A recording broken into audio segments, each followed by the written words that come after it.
નમસ્કાર, આપ જોઈ રહ્યા છો ઓસ્કર ગુજરાતી ન્યૂઝ. હું છું ભાવના ચૌહાણ.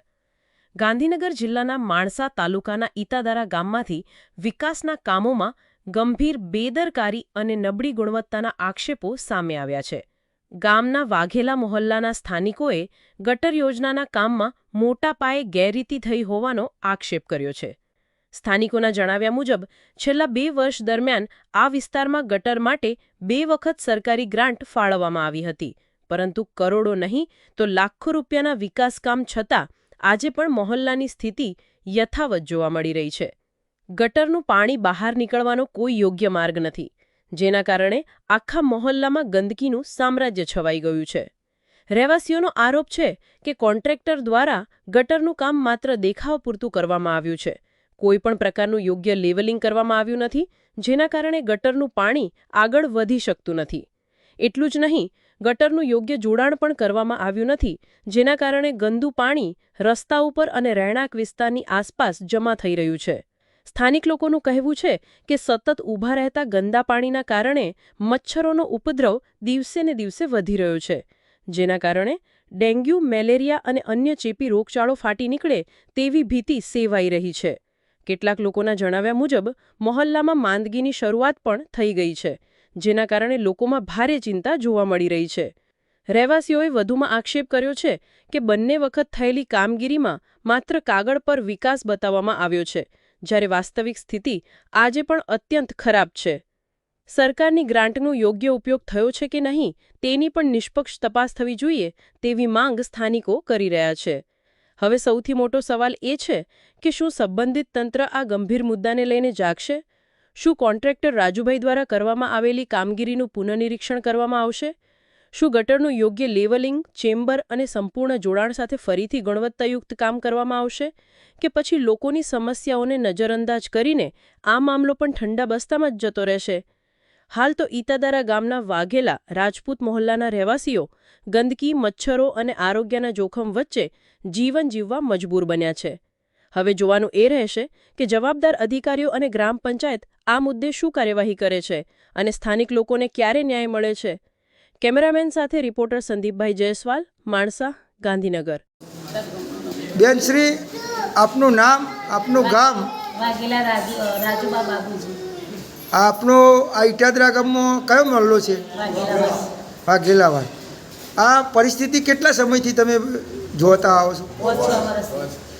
અને આ ગટર લાઈનનું મેં એક જગ્યાએ જોયું તો ત્યાં તકતી લાગેલી છે. 24-25ના સાલની જે ગ્રાન્ટ આવી, લાખ રૂપિયા ગ્રાન્ટ વાપરી હતી, તો એ ગટર તો અત્યારે હાલ ઉભરાયેલી અને બધું પાણી છે, તો એનું શું કારણ છે? પૂરે ગઈ છે અને કોઈ અમે 2-3 વખત પંચાયતમાં છે પણ એનો કોઈ નિકાલ આવતો જ નથી. એટલે સરપંચ તરફથી કોઈ પ્રતિસાદ નહીં? અત્યારે મજૂર છો નહીં કે તમારી કે કરાવી દેવા પછી હું પૈસા આપીશ, તો એ મતલબ શું ઈવન રહેવાનું?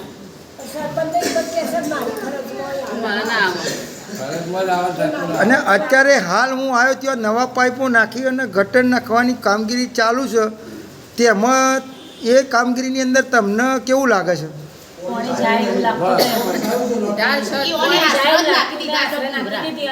જાય એવો આગ સહ નહીં અને કોઈ ઢાર આપ્યો નહીં. હવે આ પરિસ્થિતિ આવીને આવી રહેશે એવું લાગે છે. તો પછી આના વિશે તમારું શું કહેવું છે? બસ બીજી વાર કાઢી અને સારી રીતે પાણી જાય એમ જ કરી અપાય.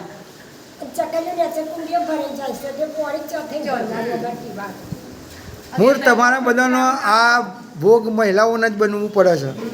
હા. ભાઈ શ્રી, આપનું નામ? આ તમારા વાઘેલા મહેલાની અંદર ગટર લાઈનનો પ્રોબ્લેમ છે, એ કેટલા ટાઈમથી છે? 5 વર્ષથી. 5 વર્ષમાં કોઈ પ્રક્રિયા જ થઈ નહીં? તો આ તકતી લાગેલી છે 2024-25માં 1 લાખ રૂપિયા ગ્રાન્ટ વાપરેલી ગટરમાં, એ ચો વાપરી? તે એવી કામગીરી થઈ તો સુધી તમને ખબર નથી? તો હવે આ બીજી જે ગ્રાન્ટ આવી નવીન ગટરની કામગીરી થાય છે, એમાં તમે ધ્યાન આપશો? ધ્યાન આપ્યું નોખી પણ કોણી આગળ જ જાય ને. સમસ્યા શું છે? સમસ્યા ઢાર જ નહીં પાડ્યો. ઢાર પાડ્યો નહીં? લાઈન સીધે પ્લેન નોખી જ દીધો પાણી આગળ જાય નહીં જે જૂની લાઈન હોય નીચે હ અને એના ઉપર પેલી લાઈન નોખી પાણી ઉપર આવે નહીં જાય નહીં તો એના માટે તમારું શું કહેવું છે? અમારું કહ્યું કે આખી લાઈન ફરી જ નોખવાની અમારી પાણી જાય કરે હા અમારે તો પાણી ઘણો કાઢ્યાલું પડે જતું રહું છું વાય ભરાવું ના જો પાઇપલાઇન બરાબર. તારીખ લેશે આ જે મતલબ ગંધવેરી અને ગંદકી થયો એનો કોઈ તમે પંચાયતની અંદર રજૂઆત કરેલી કે ભાઈ આરોગ્ય ખાતાવાળા કોઈ આવેલા?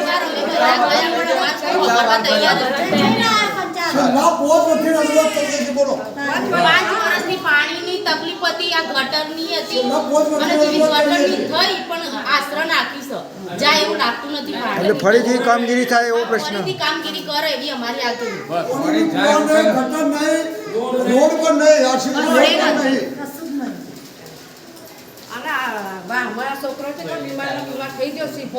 આરોગ્ય ખાતાનું તમારા ગામમાં સેન્ટર કોઈ બેન વિઝિટ કરવા નહીં આવતી? પાવડર નાખવા નાખીને જતા રહે એટલે એ લોકો કશું કહેતા નહીં કે આટલો ગંદકી છે તો એવું કરવું? એ તો મોટા બોલવા જ નહીં. રજૂઆત કરી અમારી વાતમાં ફરતા નહીં. અમારી અમે કોઈ પણ બધા ભેગા ભેગો થઈને જાય પણ કોઈ પંચાયતમાં આનું કઈ નિકાલ નહીં આવતો નહીં કે તમારે જે થાય ને કરી લેવું. પછી આપનું નામ? વાઘેલા કચરાની વડવાજી, આ તમારો જે મહેલો છે એ મહેલાનું નામ? વાઘેલા વાસ. આજ દિન સુધી તમે પંચાયતની અંદર કેટલી વાર રજૂઆત કરેલી? છેલ્લા 5 વર્ષથી રજૂઆત કરું છું. થશે થશે થશે બધા જવાબ મળે. તો આ આ સુધી થયો નહીં.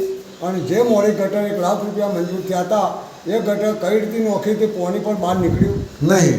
ફેર રજૂઆત કરી તે ફેર ગ્રાન્ટ મંજૂર કરી એ ગ્રાન્ટ મંજૂર કરી એ પણ લેવર વગર કરી હતી પાણી નીકળે એવું નથી. આ એને કરેલા ના એને કરેલા ગટર પાણી આરસીસી રોડ બધું થઈ ગયું છે. અમારી ગોમથોનની જગ્યામાં આ સુધીમાં આરસીસી રોડ પણ થયો નહીં. દર ગોમ સભામાં હું દર મહિને રજૂઆત કરું છું. લખેલું છે અંદર તમારી મંજૂર થઈ જશે મહિનામાં થઈ જશે. હજુ મહિનો આવ્યો નહીં. સરપંચે પણ એવું બોલ્યું, કારોબારીએ પણ એ રીતે બોલો પણ હજુ અમારો નિવાણો આવ્યો નહીં. હાલ અમારી પોઝિશન ટેશન હમું પોણી છે. દર અઠવાડિયે છોકરો મોદો પડે છે. દવાખાના લઈને મારે નાખવું પડે છે. અને એક ભાઈ તો હાલ સિરિયસ છે દવાખાનાના હિસાબે હાલ મોજૂદ છે. હા એ ફોટો લઈ લે કયો તો હજુ અમારે આખો